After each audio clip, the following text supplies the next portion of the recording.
Comment savoir si on est hypersensible? Les personnes hypersensibles sont celles qui ont un système neurosensoriel plus développé, c'est pourquoi elles reçoivent plus d'informations sensorielles. En tant que telle, ce n'est pas une maladie, cependant, si elle n'est pas gérée correctement, la saturation sensorielle peut conduire au stress et à l'anxiété ou conduire à d'autres maladies. La principale cause des personnes qui souffrent de cette sensibilité élevée n'est autre que le trait héréditaire, qui affecte 2 personnes sur 10.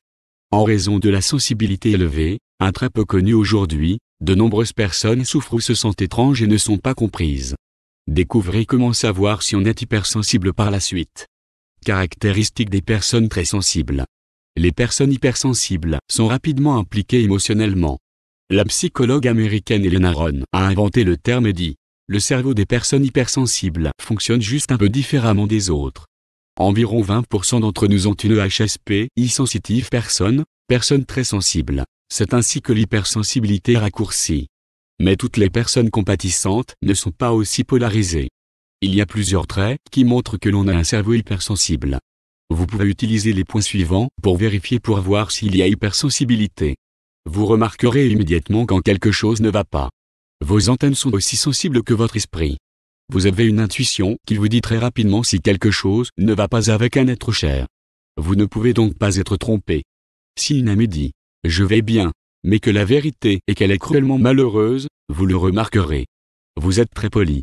Les personnes hypersensibles ne réagissent pas seulement rapidement à un comportement brutal et hostile, elles essaient également de le prévenir. Avec bienveillance. Ils savent qu'ils ne sont pas doués pour gérer l'impolitesse, ils sont donc particulièrement amicaux eux-mêmes. Vous ne voulez pas donner aux autres l'occasion de s'exciter. Et vous ne voulez pas non plus mettre les autres mal à l'aise. Vous voulez plaire. Mais cette manière polie peut aussi être un problème. Car c'est aussi l'expression d'une grande peur de la critique. Vouloir plaire et faire beaucoup pour cela. Même si vous avez des opinions bien arrêtées ou si vous êtes mal à l'aise avec une situation, vous restez amical et vous vous conformez. En conséquence, même si vous avez beaucoup de connaissances et d'amis, il y en a qui vous mettent mal à l'aise. Vous ne voulez pas attirer l'attention négative ou offenser qui que ce soit, alors vous restez gentil avec tout le monde. Difficile de dire non. Ce point est aussi étroitement lié au besoin de plaire à tout le monde. Vous ne pouvez pas dire non. En fait, vous savez au fond de vous ce que vous voulez. Ce à quoi vous pouvez vous attendre ou les choses qui vous mettent mal à l'aise. Mais malgré les meilleures résolutions, un « oui » ne cesse de sortir de vos lèvres et en même temps vous pourriez être follement en colère contre vous-même. Mais à ce moment-là, il est déjà trop tard. Apprendre à dire non en tant que personne hypersensible est difficile. C'est un long processus. Mais vous devriez vous y mettre. Pour votre bien. Vous ne manquez rien. Qu'il s'agisse d'une nouvelle paire de chaussures, d'une couleur de cheveux différente ou simplement d'une façon différente de tenir le crayon. Rien ne vous échappe. Parfois, il peut être très épuisant de s'équiper de ces antennes.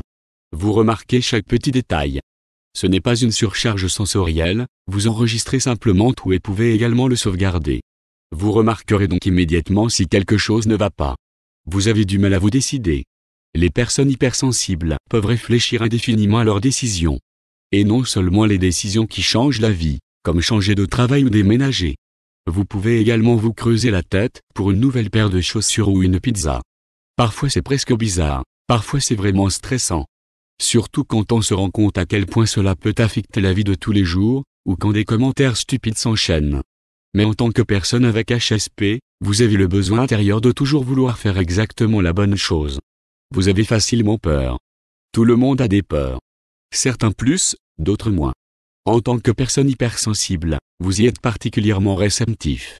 Si vous entendez une situation violente ou un accident, la peur devient plus effrayante que les autres. Vous emportez ces peurs avec vous dans la vie de tous les jours, même si vous ne les avez vues que dans un film ou lu un livre. Vous détestez la violence. La plupart des gens détestent la violence. Mais très peu y réagissent avec une telle défense émotionnelle et physique. Ils ne supportent pas les films violents. Les films d'horreur ne sont pas un divertissement pour vous, ils sont en fait de l'horreur pure. Même si vous vivez une situation violente dans la vie de tous les jours, la situation vous hantera pendant des jours. La violence, même si vous ne faites que la remarquer et ne la vivez pas vous-même, vous secoue profondément. Vous détestez le bruit. Lumière vive, beaucoup de bruit, foule nombreuse. Vous détestez également les événements comme les grands concerts, les festivals ou même les rames de métro aux heures de pointe.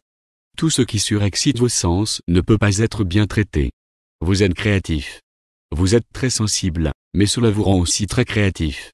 Parce que vous avez non seulement des antennes très sensibles envers vos semblables, mais aussi envers votre environnement. Odeur, bruit, humeur, vous ne manquerez pas grand-chose.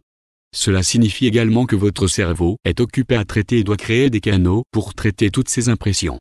C'est pourquoi les personnes hypersensibles sont souvent particulièrement créatives, elles font de la musique, peignent, écrivent ou prennent des photos. Aussi stressant que cela puisse être d'être hypersensible, cela peut aussi être un cadeau.